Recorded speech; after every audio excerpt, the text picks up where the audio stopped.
You can either take the red pill, you'll wake up, everything was a dream, or you can take the black pill, you can get torched. Well, I suppose getting torched won't hurt that much. I don't feel anything. Wait for it. Oh, wait. I just got a new client. Get torched! Get torched! Get torched! I'm Wayne Carey, and this is The Truth Hurts. Well, we're back again for another episode of The Truth Hurts. Stop laughing at me already. We've only just started. Duck, good to see you, mate. Yes, it's always a little bit dangerous this time of year, isn't it? And we know why, because everyone has their Mad Mondays. You've got all these parties. It's a bit like spring carnival. It's around that time. You just, you never know. You roll up to work. You're a bit dusty. Be fair to say, now I've just been on a working weekend away to Brisbane and come back fresh as a daisy, other than, by the way, the airline being delayed, like a lot of airlines these, but a flying Virgin. You're not going to believe who I've run into before we get into your shenanigans and talk about Mad Mondays and everyone that's having one at the moment and whether you should have one or not. But I'm in the Virgin Lounge, plane delayed. It is absolutely chockers, like not a seat. So literally had to do 2 or 3 laps around the Virgin Lounge. Eventually got a seat. You wouldn't believe who walked in. Who? The King Wally Lewis. King Wally walked in, and I thought, I thought, last time I met him, we were doing a leak. Should I go up? No, he did about 3 laps. I wasn't a dagger. You didn't say anything? I didn't say anything. There was a lot of people around. I didn't want to, I don't know. I didn't want him to feel uncomfortable. I could already see that he felt a bit uncomfortable walking around the lounge and not finding a seat because he literally had to do 3 laps. So they don't have VIP seats for you guys? Or? You would have thought so. You would have thought we could just walk up and say, hey, there's 2 kings in the house. I'm taking some deep breaths here. This has got to me a bit since we started. But it was, So, you know what? Great weekend up in Brisbane, by the way. What a beautiful city Brisbane has become. Not saying that it wasn't years ago, but you go there. What were you doing up there? South Bank, a little bit of work.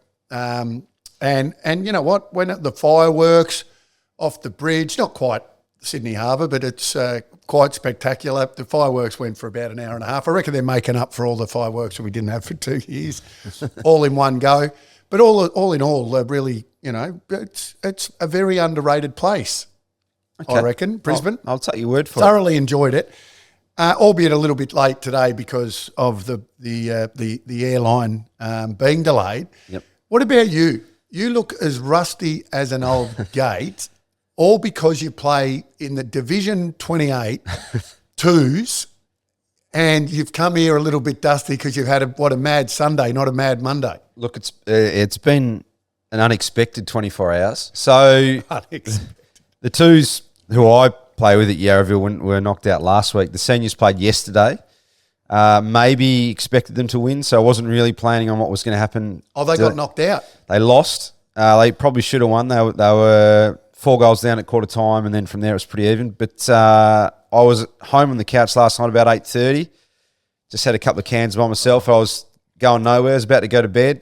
Then all of a sudden the phone started going off. Oh, you better get down to when you have those crossroads moments where you go, should I, shouldn't I? I've got to do a lot of, maybe I should do a ducks, do's and don'ts. Well, ducks, do's and don'ts. That would be interesting. Well, there's a lot of, I don't know how much of that I should be taking on board. There's a lot of don'ts. Yeah. There's a lot of don'ts, right? But the one thing you don't do, you've got home, you've got your beautiful partner and your little baby, and it's 8:30. Yeah. So clearly you don't go. That's just that's the best excuse you can have. Yeah. It's too late. You got to. Well, that would have been the smart call. Well, you've got to pretty much throw a few down very quickly to catch up because you don't want to be the bloke there that rolls up and you're sort of, Mr. Straighty 180 and everyone else is flying. So you just want to, you've got to throw a few down, and you got off the couch and did that. Yeah, stupidity. Most unusual. I haven't been out for. That was going through my head. I haven't been out for a while, so tonight I'll go out. I hope you're in trouble at home. You deserve it. I am in the doghouse, which is fair enough because I said I'm just going to go for a couple, and then a couple turned into more than a couple, and it was very late by the time I got home. I was also late for the podcast, so I apologise. I put the wrong address in the Uber. I ended up I nodded off in the Uber and ended up on the other side of the city. It does bring up, okay, so that's a mad Sunday. That's basically being knocked out of the finals, and you're all drowning. So we've delayed Mad Monday for you. They were going to have it today, and I said I can't be there because I got the podcast. Are you that popular? A twos player is that popular that they've delayed? So Mad Monday, that's a load of rip next week. So there is no way they've delayed it for you. I can guarantee and that. a few others. I would have thought so. Yeah. But it does bring up the quip because Mad Mondays went out with ABBA, although ABBA's still in. So you know what I mean by that. Well, ABBA's been out for a long time. Yeah, I understand. You know what I'm saying? Yes, I'm saying. Yes. So do you have one? Don't you have one? Local clubs. I know in the country, they still love having them, or they did. I'm not sure about now, but it does raise that question because invariably that you can end up, people, they get in trouble with their partners or whatever it may be. They go a little bit too hard. They end up drunk and disorderly. It just creates a lot of stupidity. I think what we've done in the new world is in this new world that we now live is we've become a lot more responsible in not encouraging people to get too intoxicated or to go home at the right time. So we give them better advice than what we once got back in the day because it was always, stay, have one more. And if you ghosted and took off on someone without letting them know, then it was like, that was weak. Why would you do that? But if you get around and say goodbye to everyone, you end up staying there for another 3 hours. That's the problem. It is the problem. There's all these little pros and cons, and it does take me back to when during the 90s, and I know it always comes back to a little story, but because we played in 7 straight prelims, remembering only 3 of those were grand finals, so there were 4 Mad Mondays where I had to go to the Brownlow medal. Oh, so your Monday was Brownlow medal night? Well, correct. So that's our Mad Monday. So we've drowned our sorrows if we had a Friday night game. So we've gone Saturday, Sunday. Mad Monday is there, and I'm obviously being the captain. I'm at the Mad Monday, and I'll never forget on a couple of occasions. And 2 reasons why I had to go to the Brownlow. Do you know the 2? Well, you haven't won one, so it wasn't because you. Do you know the 2 reasons why I'd have to be at the Brownlow? Why? Tell me. No, you tell me. To be there for Corey McKernan? Well, one of the main reasons why, we were in the grand final that year. Okay. Which we won. But one of the reasons why I have to be at the grand final is because I'm the captain. So even if you're suspended or it doesn't matter what, you have to go as captain. You get a seat at the table, right? And the only other reason why you have to go is if you're one of the favourites, right? Now, so happened I got the double whammy most times. Look how happy you are, you idiot. So predictable. I remember a couple of times I'm on the Mad Monday, and I remember Sally and the AFL and who was scarier? The footy club all ringing me saying, well, Sally was living in Wagga at the time and we were young. But I remember, I don't know what year it was, but I said to her, come down, we've got to go to the Brownlow. And then all of a sudden it's 4 o'clock on a Monday and I'm still at the Mad Monday. And I get the phone call from Greg Miller or Jeff Walsh, can't remember which one. And then I remember saying, well, just let the AFL know I won't be there. And they said, well, you've got to be there. You are actually one of the favourites. And, you're the captain of the club. You've got to do the right. And I said, well, I'm not in the condition to be going to the Brownlow, so I just won't be there. So you did not go? So they rang the AFL. The AFL quite sternly, I think, said, look, he's got to go or there'll be some type of fine or sanction or something. Yep. So invariably, someone came and picked me up at about 5:30, got a suit on, and I eventually went on that particular occasion. But it's those sides that get knocked out, and you can see the teams that do get knocked out in that last week, and when they do roll up on that Monday, normally they're the most dusty guys that don't want to be there. Absolutely. And But it does bring up all these questions. I'm glad you at least got here. So have you got any tips for me for Mad Monday for next week then? So it's a concern next week, is it? They're delaying it till after the under-19, so a fortnight away now. So I've got a bit of time to prepare. Some blokes will be dressed up. I don't think I'll dress up. I'll make a prediction right here and right now. Given your shenanigans last night and how you look and how you smell from here, Yeah. I don't reckon there is any chance you're going to be at the Mad Monday next week. I reckon you're going to have your Just hand. avoid it. No, it won't be your choice. I reckon the big handbrake's going to go. I can tell. I did try and justify myself this morning to my partner. She's very tolerant. She will generally let me do I feel very lucky in that regard. I reckon you'll be going next week. I said this morning, I'll let you know. I told you where I was. I haven't been out in a while. I didn't really spend much money. No, you're done. You're done for next week. Yeah, well, we'll see. So it's the awards time of the year. There's Yep. plenty going on. I was right again. Toby Greene was named captain. You said Bontempelli. Bontempelli was named the best captain, voted by His peers. peers, which is a great achievement. Yep. But in saying that, the AFL have decided, or that group of people have decided that Toby was the best captain. So I think they got it right. What do you think of the All-Australian team, by the way? Any mistakes, in your opinion? Well, it wasn't far away from what we had. The one that I would have liked to have seen at least got on the bench was Libba. I thought he could have been there. Outside of that, no, it was pretty similar to I think what we had. Yeah, there are a few unusual. What did you think? Wilkie was a surprise for me. I know he's had a really good year, but he was just a surprise. He's a back pocket halfback flanker for me, more so than he is a fullback. Okay, and that's where he's got a good one-on-one record, I think. Wilkie. Yeah, that can be. So that can be misconstrued, just like all the other stats that they come up with. So Larky made it, albeit on the bench. So you'd have been happy with that in the end. Yeah, well done. You know, he did they leave it to the last game till he kicked 9 goals and then say, well, yeah, okay, he just slips in on the bench. Look, it's a good effort to kick the amount of goals that he has in a team that's struggled. So, yeah, I'm very happy for him. I was surprised though. I didn't think they'd go with the 3 talls. The other question I had for you was, and a guy we've spoken a fair bit about this year on the Truth Hurts, is Nick Dacos. He was named on the ball rather than at halfback. Which is absolute crap. I could not believe it. And what about our mate Jacko said, and named in the ruck, Nick Dacos. I couldn't have been happier when he stuffed that up, big Jacko. You've seen him recently.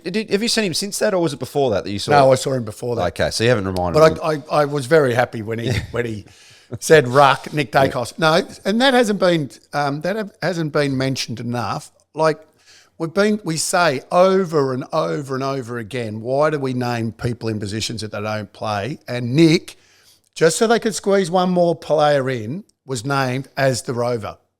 So he did play a little bit on ball later, but this halfback for you still. He played halfback most of the year.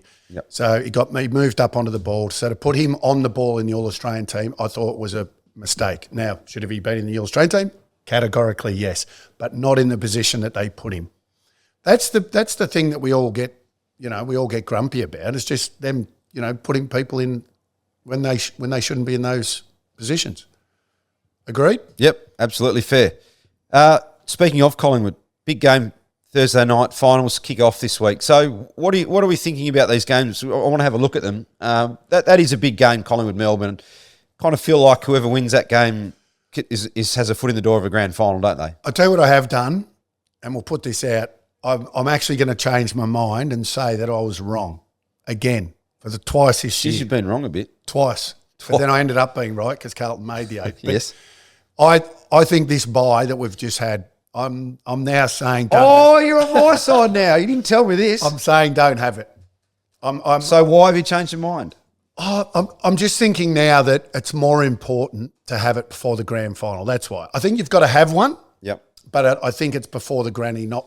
So you're thinking because of concussion? I think for that reason, and rather than worry about the fittest teams for all of the teams, which is what I was saying, that was my argument coming in after, being in Brisbane and just, sitting around and just thinking about, just life. And this popped into my head, and I thought, no, I'm now thinking that it would be better. Clean run, build up over 14 days into the grand final. Just like they do the Super Bowl, they have the week off. You know, they get that a little bit of extra time, and then just the build up. You get more interviews, you get more out of the players leading up to it. You know, just make it a massive festival leading in, and yeah, I guess find out a lot more about some people that you might know about, more functions, more everything. Just make it a, you know, like the Royal Melbourne Show for 2 weeks. It's funny, I actually, I am against buys altogether. I don't think we should have any. But I did enjoy the weekend watching a fair bit of local footy. I'd say that was the one sort of highlight for me, being able to go to. I went to Box Hill. I got a mate coaching at Box Hill. They played on the Saturday, and Yarraville played on the Sunday. I'd say that was the only thing I enjoyed about the weekend, not having the footy. But I just don't like why do we need to break it all? Why do we need to? Well, because you want the best spectacle. But can't we just have the momentum? Doesn't it feel weird? Yeah, but the best spectacle. So like I said, the argument to it is only about having the best players play. So this week we're going to have more players be fit because they've had that extra week off. Yep. So they're going to be fitter, stronger, feeling better about themselves. So what you would hope we get a really good product. And that's the argument, I think, going into the grand final as well. So you've got the two best teams, and you're going to get the best grand final, hopefully, that you can have. And that's why I'm now flip-flopping, and I'm saying it should be before the granny, not I did notice in the NRL actually on the weekend, so the Storm played was Brisbane. The Broncos. Yep. So that would have been otherwise a huge game, but both sides rested about 10 players, which is like why the AFL originally brought in the... And the Storm won, and Penrith ended up winning the minor premiership. And now Melbourne play Brisbane again this week in the first final. They haven't beaten them in a while, but I guess that's what the AFL was trying to avoid. Melbourne have got a very good record in Brisbane. Yeah, and did Wally tell you that? No, I found out the Uber on the way to the airport. Right, I'm going back to this game, Collingwood-Melbourne, all right? So tell me who's going to win this game, please. Yeah, I'll stick with what I've been saying all year, and I think Melbourne will win the game. I think they last time they played, I thought Melbourne had the better of them. They should have won by a bigger margin, and Collingwood and both sides have got some players out, but I just think that I think Melbourne are the better team for me. If I'm trusting, like I said, if I'm trusting anyone, I know Collingwood finished on top, but I just think Melbourne will win. So the midfield battle is an interesting one. Collingwood maybe has been beaten a little bit in recent times. They've used Tom Mitchell in negating roles here and there. Clayton Oliver got some attention a fortnight ago with Finn McGuinness. Do you give Tom Mitchell to Clayton maybe to try and curb his influence? Well, there's plenty of ways. The thing about these midfielders and these teams, they don't like to lock down. I mean, we only have one team that's doing it at the moment in McGuinness for Hawthorn, and they're down, in the So-Ran. So they back their own system in, and you have to go unless that player and probably Mitchell, if he was to play, he has that ability to. He has that ability to, I would say, negate, but then, find the footy. It's just whether he, the magnet comes out and he goes ball hunting too much. And that's what you don't want, especially if you're playing a specific role. But it's a fascinating game for a number of reasons. I mean, if you look at Collingwood's, you've got Myercheck and Elliott up there.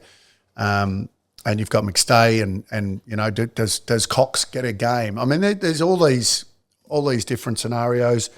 And Melbourne, for the same reasons, all of a sudden they got some injuries in that forward half of their ground, and they haven't been settled up there all year. So I think that's the team that uses the ball best and converts the best. And I know that sounds pretty simple, but teams have struggled with that this year. But if you nail your chances and your decision making's better than the opposition and you use it, I think that'll be the team. They're two pretty contrasting styles in a way. Collingwood has been more attacking, Melbourne's probably more defensive, and scoring's been an issue for them.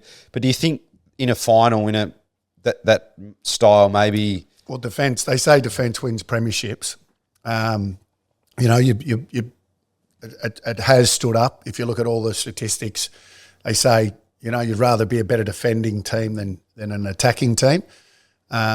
And I think under extreme pressure, in finals footy, then that, the way Collingwood play and the way they want to take the game on and go through the corridor and they play with the freedom and they're never out of the game because that's how they play. But if Melbourne can make them pay, and this is always the argument, if a team's going to play that way against you, you just got to make them pay when it's your chance. And that's what a lot of teams haven't been able to do against Collingwood. How will someone like Darcy Moore be feeling coming into the game off a break, off an injury break? Do you have any doubts going into a final because it's that extra level up and you're going to be required? I don't have any doubts about Darcy or Collingwood. Will he have any? No, I wouldn't have thought so. No, he's played long enough now. He's a good enough player to understand. What'll be fascinating is like who's actually going to play centre half forward for Melbourne. We don't know that yet. So he'll. I assume in a final he'll want to play a little bit tighter than what he maybe normally does. I knew you were going to go there. Carlton Sydney is the game on Friday night. I'm really undecided about this game because you feel like Carlton has ridden this sort of wave of momentum a little bit, but Sydney, they've been there, done that before, even though they are this version of Sydney is a younger team. What do you think about that game? Oh, it's a very good question. It's the 50-50 one for me more. I mean, they're all 50-50. Let's be honest. They're finals. I think they could all go either way. I look at Sydney and their form hasn't been great, over the last month. They've fallen in. A couple of things have gone their way. And then you look at the Blues and since they brought Mackay back, it's almost like they've been a little bit dishevelled. Yep. I reckon. And he's only kicked the 1 goal in the 2 weeks, played a little bit in the ruck. So for me, I'm undecided. Probably the fact that Cripps and a few others come back in for the Blues, and they had a few out in their last game. Then I'm probably going with the Blues over Sydney. What will it mean to Paddy Cripps this game? He hasn't played a final, has he? I think hasn't won a no. I think there's a few players. The few players in this final series that would just love to stamp. You think about Cripps, you think about Curnow, who's missed so much footy and now he's won the last 2 Coleman medals, and you just know that there's players that should play on the big stage, and I reckon they're the two for Carlton. I think that you'll sit down and go, I really want to see how they go. And on the other side, there's only one bloke that I want to see. I want to see him step, and that's Heaney. I want to see him really step up and play a massive final. He's got a massive reputation, Heaney. He's got a lot of ability, and I think he's been a really good player. But I don't think he's had a full, consistent year. So I'd love to see him really stand up in a final series and in a big final. I'm a big agree there on Heaney. I think he gets some big raps externally, and I haven't seen it enough. Like his best is very good, but can go missing as well. How old were you in your first final? 19, 20? Maybe it wouldn't have meant as much to you as what it will to a Paddy Cripps who's waited so long. We talk about it every year, but what gap is there between round 23 home and away or round 24? Well, it's just the intensity and the pressure just goes to a whole new level, and then the psychology. So it's how you obviously prepare. What you don't want to be doing is dreaming of dominating the game. As soon as you do that, you'll go out and get a kick up the backside and not get anywhere near it. So it's the mental preparation, the physical preparation gets planned for you, but the mental preparation's more important than the physical. You've done all of that. Did you ever play any games in your head before you played the game, or was that something you were pretty good at? No doubt I would have. No doubt I have. And that just comes, and sometimes it's game to game. Sometimes there's a pressure. Like Paddy Cripps, the captain of this footy club, understands if he has a ripping game, they probably win. Charlie Curnow, there's only certain players in every team that understand, and this is what I guess not only supporters but the people within the club I don't think they necessarily go out of their way to support, because I have no doubt in my mind right now Cripps is thinking, if I have a big one, we win. If I have a quiet game, we could get beat. That's a burden that only he can handle, and only he can go about trying to and he can get advice on that. But there's none better than Michael Voss. Problem is, Michael Voss, when he was, well, not the problem, but when he was captain of Brisbane, he had some pretty handy. He had a pretty handy support group around him. So I don't reckon Vossy would have gone, even though he would understand and be able to give Cripps a heap of advice. This is a different pressure, I reckon, than what Voss would have gone through as captain of Brisbane, because he did have some unbelievable players around him. I don't think that Cripps has got that. So that burden, I think, lays more firmly on his shoulders. St Kilda GWS is they're all interesting games, as we've said. The fact that it's in Melbourne, it's at the G though, so it's not Marvel where St Kilda played a lot of their best footy. I almost wonder whether GWS can snatch this one. Could be a 0-0 draw. This. No. As I said, I just think it's going to be a dour battle. This will be. I think this could be a really cracking final, but just tough, hard. GWS play a brand now that I think everyone respects. Ross Lyons certainly given St Kilda the respect of the AFL world for this year. I think none of us expected them to play finals, which is why, for all those people that gave me some great advice on who should be, the coach of the year, there are others that we didn't expect, GWS being the other one. So for me, this is just going to be tough, hard footy. I'm really looking forward to this. I know this is the one, if you look at all the finals, it doesn't have the flashiness of the others, but I think this could be a cracker. The final game is Brisbane against Port, and for both of these teams, the home final advantage is big for the winner in a prelim. So Brisbane, they shouldn't they? Having just been there, Port Adelaide could beat them. Yeah, there's no question. The biggest thing with playing in Brisbane is the humidity and the difference in climate up there. With like the last few days, 24, 25, 26, and of a night, just that humidity. So it's getting your second wind, and the ball does become a little bit slipperier in those conditions. So, who knows what sort of conditions you go. But it is a massive advantage for them up there. They've got the firepower. So for me, and I haven't mentioned a player from every team, because I don't think there is a player from every team that I'm looking forward to watching in a final. But I'm looking forward to watching Joe Daniher. For some reason, I knew you were going to say... he's a forward.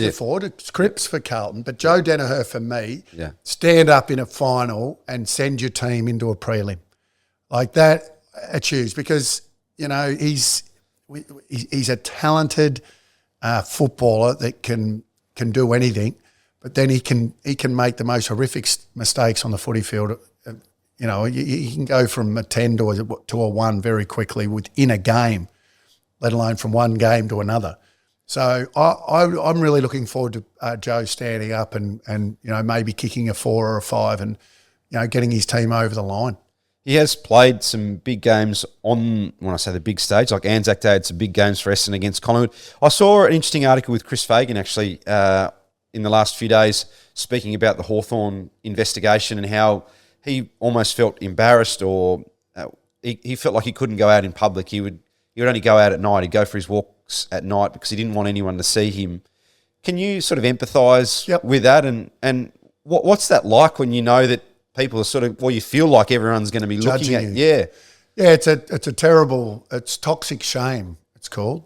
And it's a terrible feeling. I know exactly how he was feeling, and I'm just glad that he's and clearly Clarko, went through the same thing. But it's great to see that someone's of his standing and have gone through that, to talk about that he's gone through that. Now, very different to other people that have that, because they're not in the paper or they're not well known, and so there's a difference to it when that's the case. So for him to even talk about it, I think, I didn't read the article, by the way, but just for him to say that, I think is quite incredible, and the fact that he's come out the other side is awesome. Bit of trade news around this week involving your former club. Ben Mackay's obviously been spoken about, whether he goes to Sydney or Essendon or wherever, and what that means for draft picks. The other one that keeps popping up now is Taryn Thomas. I think a few months ago, North Melbourne people might have been happy enough to get a decent pick for Taryn, but his last month, in my opinion, he was nearly their best player. Is he a guy now that you don't want to lose, or do you think with the baggage that is around him, there's a threshold in terms of a draft pick for Taryn? I'm just a believer if a club has supported you through those issues, then and you are, and clearly they've supported him through those issues for the main reason why they have, because if he wasn't a good player, he would have been given the arse 4 times. So the simple fact is they've supported you through that. So why would they want him to leave now that they know, if he's through? If they let him go, then I think they know more than what anyone else does. And if that is the case, then you might be concerned. But I think he's a very, very good player. Like I said, I don't know exactly what occurred. I don't believe what I read in the paper. I don't believe everything I read. But clearly he's got something going on, and North have supported him through that. So for me, I think he owes North. Yeah. Is there a pick that turns your head as a North person, or because he's now an established... Got to be top 10. Okay. Yep. Has to be a top 10 pick. He was a top 10 pick, yes, I think. Pick 9 or 10, yep. Yeah, and I think, he will invariably show people why he was that pick. If he's to, commit himself to footy and do what he did in the last sort of 7 or 8 games for North, I agree. I think he's a talent that they can't afford to lose, in my opinion. Yeah, I guess with their midfield, I mean, they've got LDU, Luke Davies-Uniacke, who's probably that point of difference in there. But with Taryn Thomas, he's that classy outside ball user, isn't he? So I'll put Wardlaw in there, and then Sheasel sort of comes up onto the ball a little bit more, and there's others, and Scott, all of a sudden, playing really good footy. They've got some options now that they can throw through there. So I'm not letting him go if everything's good.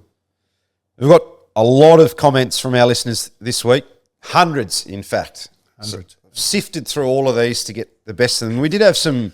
While you were on the drink? No, I did it before. Actually, I did a bit of pre-planning for the show, knowing that maybe I was going to have a beverage last night.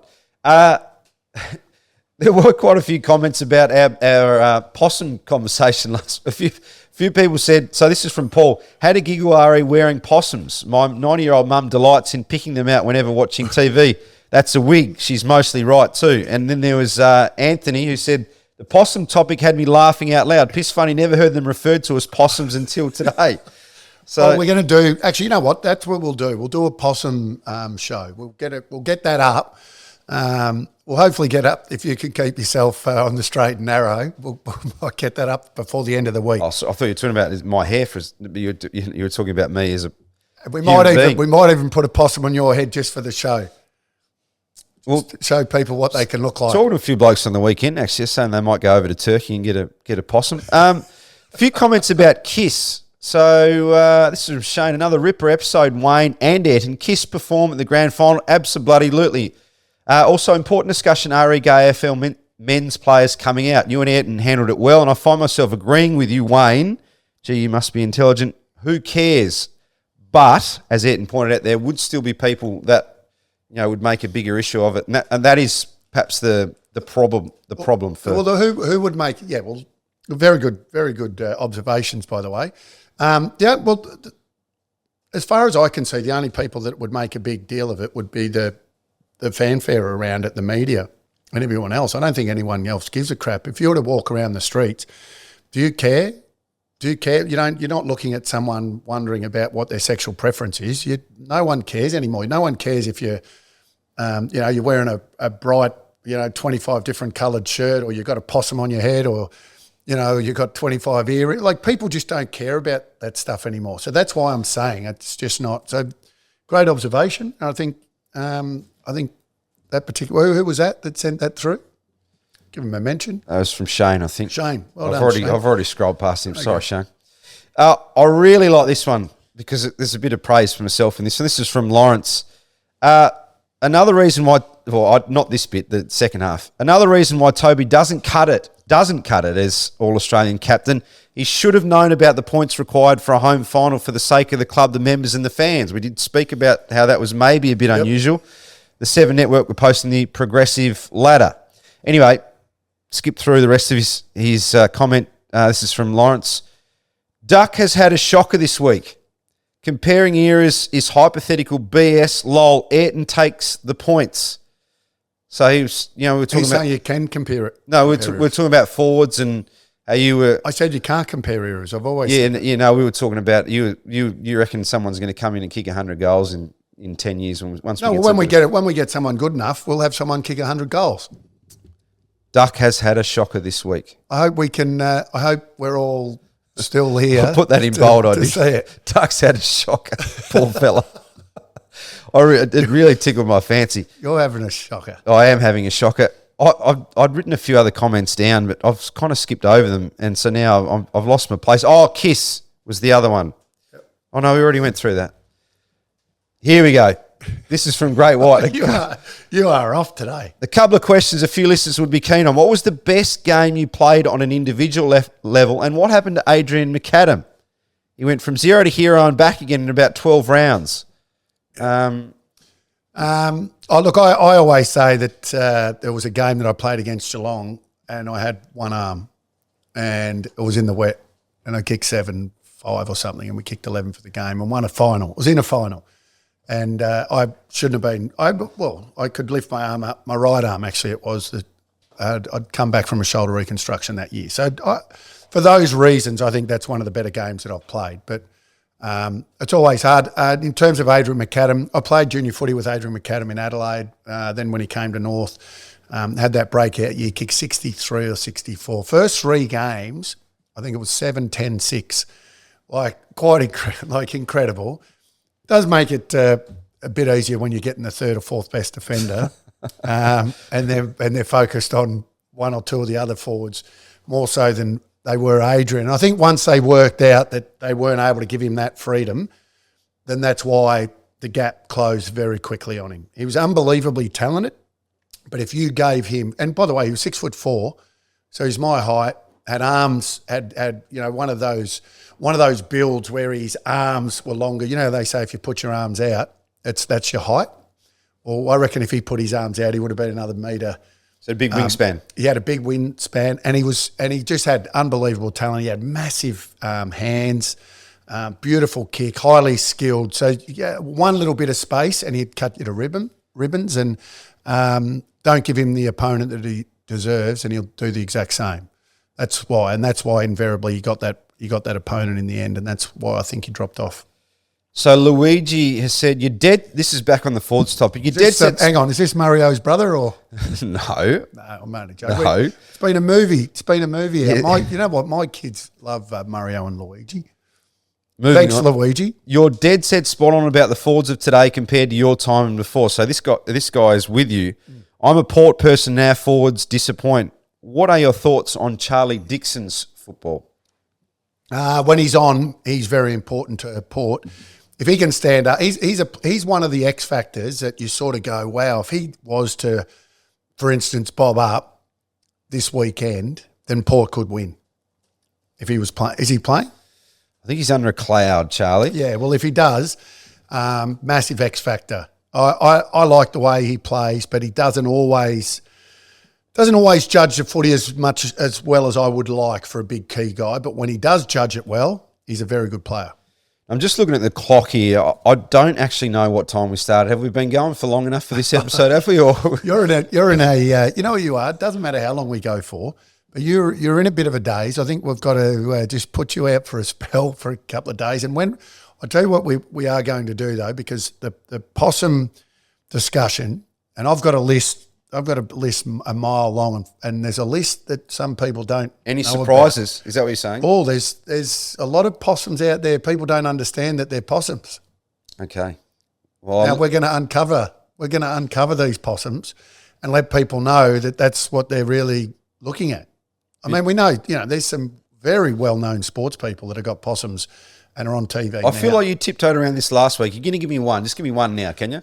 Okay, well, there's 2 people that are very, very prominent in the media, AFL media and also cricket media, that both have possums. When you say cricket media, do you mean past player? Both past players, one AFL and one cricket, and they've both got really I reckon they're ordinary possums, to be honest, both of them. I reckon I know the cricketer. I don't reckon I know the... They're not, I mean, when I say ordinary, they're not as bad as other, they're just, there's a little tail or a little bit of, little... Yeah. And when you're talking about the cricketer I think you're talking about, just be very careful because I think he's a legend, this guy you're talking about. But the footballer, I don't know where you're going. Anyway, it's been a pleasure having your company again today. Well, let people send in and let them guess on who the possum wearers are. Keep sending your comments in too. We always love going through them every week, especially when we maybe don't do as much prep as we should because we're at Mad Monday or Silly Sunday. But big finals this week. I look forward to seeing you next week.